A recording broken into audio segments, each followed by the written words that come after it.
Kind of you to say so. It's just the regular polo shirt. Yeah, a little Under Armour. Picked it up at the outlet mall outside San Diego. Oceanside.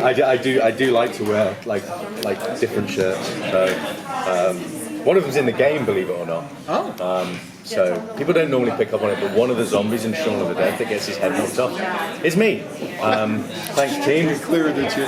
Yeah, I can't wear shirts like that because I always meet with the opposite IP holder that day. So just noting a little cut on time, so just like 1 or 2 questions each will do. Okay. This is Arthur from 1010 Games and John from Universal. Yes. What's a beginner? Not at once. No, pictures are fine. Like, Alright, I've had some people like, no, I'm like, no, it's okay. It's fine. I think my wife knows I'm in San Diego. Oh wait. Yeah, surprise. So what was the essential genesis of putting together the Funko? The genesis was a bizarre phone call, I think, like a little over 3 years ago. My I used to work at TT Games. I worked on like Lego games. I worked before Lego games, but and I decided post-COVID to leave because I got to the point in my career where I was like, if I don't do something different now, I'll never do it. And that's not a bad thing. I just wanted sitting at home for like 18 months, staring at a Teams like screen. I was like, I need energy. So yeah, I quit a really good job, and then like bizarrely, my John, who I used to be my boss at TT, just phoned up and was like, look, I kind of want to do something new. Like, do you want to do something new? I was like, sure. What are you thinking? And he just went. I reached out to Funko and like they want to make a game. I was like, I'm in, because I'm a big Funko Pop guy. So that was where like it started. But obviously there was myself, John, and Paul, literally a cardboard box and a Zoom call. So we had no team. We didn't have NBC Universal as a partner yet. We had Funko on board and that was it. So yeah, we then had to go on that journey of like, how do we build a team? So we built a small team, like to prototype things of people we'd work with, like really like the best of the best, or like what we consider to be the best of the best. And then set about this crazy journey of delivering a game, which we knew had to be like a big splash, because where we'd done games in the past as Lego games, you're kind of building on existing foundations. You know, we'd done I think 2005 Star Wars, and then everything you do is like there is something to build on. This is like there was nothing. We had to create a unique voice. Like, we know there's Funko fans, we know there are people that love Funko, we know there's people that maybe don't, that's fine. But we had to find that voice. What does a Funko Pop look like digitally? Like how do they move?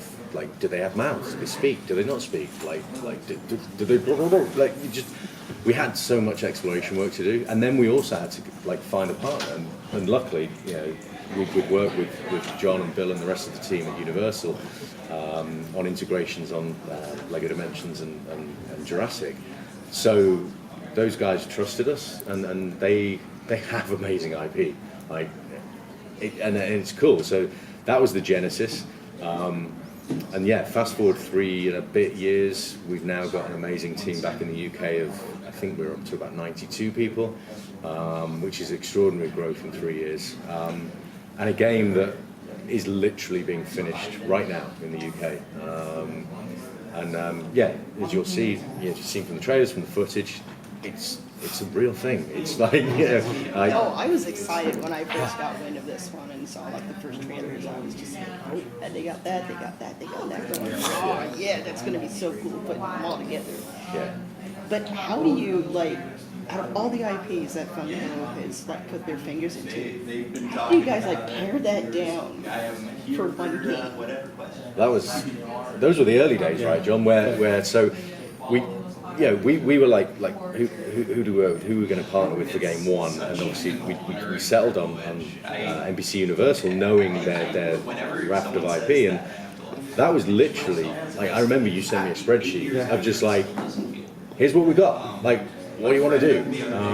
And then obviously having the conversations around, like, what do we think is going to be cool stuff? Like, we know that people love Jurassic World with dinosaurs. We know that people have like that place in the heart for things like Jaws. You know, Jaws is 50 next year. It's like unbelievable. It blew my mind when I like realized. It hurts.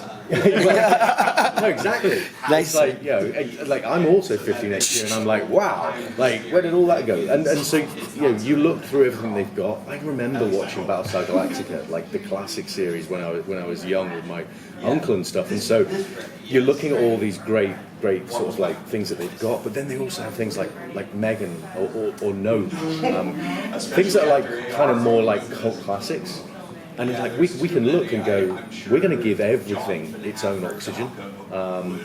So yeah, I think that process was great creatively, but also we're also thinking in the back of our mind, like, we have to draw lines because we know this game has to be made in a certain time frame. Like, with, you know, and so we had to make sure, right, we want this many IP, and then we were putting like, so many sci-fi, making sure each genre was like covered and everything else. You can't lose scope. Yeah.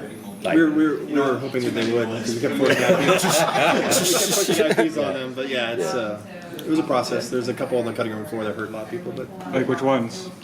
or can you not talk about it? what we're probably better talking about are the ones that we didn't originally know we were going to sort of have, but because obviously, like John and the NBC Universal team were having those conversations with filmmakers and with those important decision makers.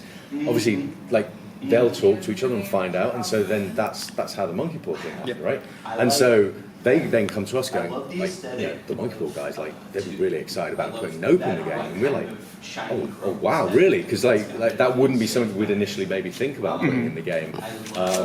So that allows us to then go, cool, we'll do that, and then it's like, then we just keep asking John. So, but yeah, I think we have a really, really strong lineup in there, and it's almost like we have a perfect mix, and then it's just got that little sprinkle on top where we complemented it with Invincible, because, you know, Skybound are our partners on a publishing perspective, retail publishing. We'd be remiss not to like then go, well, kind of, it's like we're working with you anyway. How about We get Invincible, Walking Dead, and all that. Yeah. So yeah, and that's really great. It just really adds.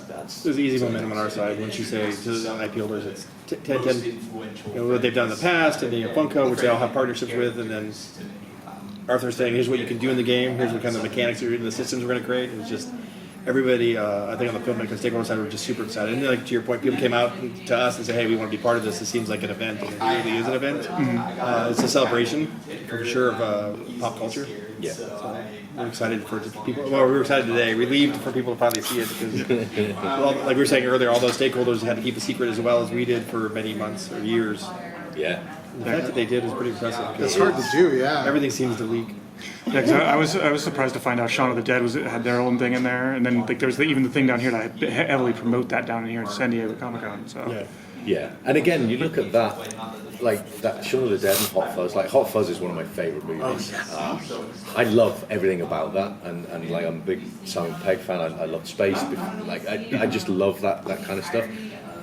Those things have never been in games, and you look at it and go, but why? Because from a storytelling narrative perspective, there's so many great things you can do, and obviously Hot Fuzz is in the game, and so you have the whole supermarket section, and like Michael's like, like running around, and like, you know, you've got the neighborhood watch, and you're trying to figure out whose stuff's there, and you boss fight with Skinner, and like, to be able to do that is like, this is so cool, because it's things you know and love. And then Shaun of the Dead, like you say, that's 20 years old. I was like, just 20 years old, like, where's the time gone? Because that movie stands up, like, now. Yeah. You rewatch it and go, classic movie. It's like, iconic. And we dug into some of that stuff and gone, right, how do we, like, so the section, like, with the records, where he's throwing records at the zombies in the garden, it's such a cool moment. So we ended up creating Ed's range weapon is a box of records, and it's 5 records. to be able to sort of like add little nods and things, you know, Sean's running around with his cricket bat, but yeah, Ed has the record launcher and a spade as well. It's some funny stuff, and then you add in like the cinematics. And for me, the moment of Shaun of the Dead that I love the most is David like meeting his demise at the end, because he's an idiot, right? Lovable character. Yeah, but like all the way through, you're like rooting for him to get it, and then finally at the end he does. It's like, right, we have to put that in the game. We have to see a Funko Pop version of David getting ripped to torn limb for limb, while everyone else is just having a nice cold pint. One thing I saw, the development of this game in my 30 years I've never seen is like, to your point, you have everybody has a favorite movie, so that people would fill the gaps of like, if Jaws is like my favorite movie, that person had a voice to make Jaws, and so it's like everybody had their favorite moments, so everybody contributed in different ways, which I've never seen before, because it's not like one common IP that says we're going to make this IP the entire game. It's everybody's favorite thing. Is like, I'll take Shaun of the Dead or Hot Fuzz or Jaws or Back to the Jason's a big fan of Back to the Future, and so their fandom would come through and rise the push Arthur's design team to hit it all cylinders. I've never seen that before, because it's just everybody had a voice. But it's also really funny. I've had to, because half of our team are young, because like we brought a lot of kind of new talent into the industry. So having to sort of sit with them and go, right, this is Knight Rider. This is Michael Knight from like, and he works with Knight Industries, and yes, the car talks to him, and they're like, what's Knight Rider? And I'm like, right, okay, let's go on a journey.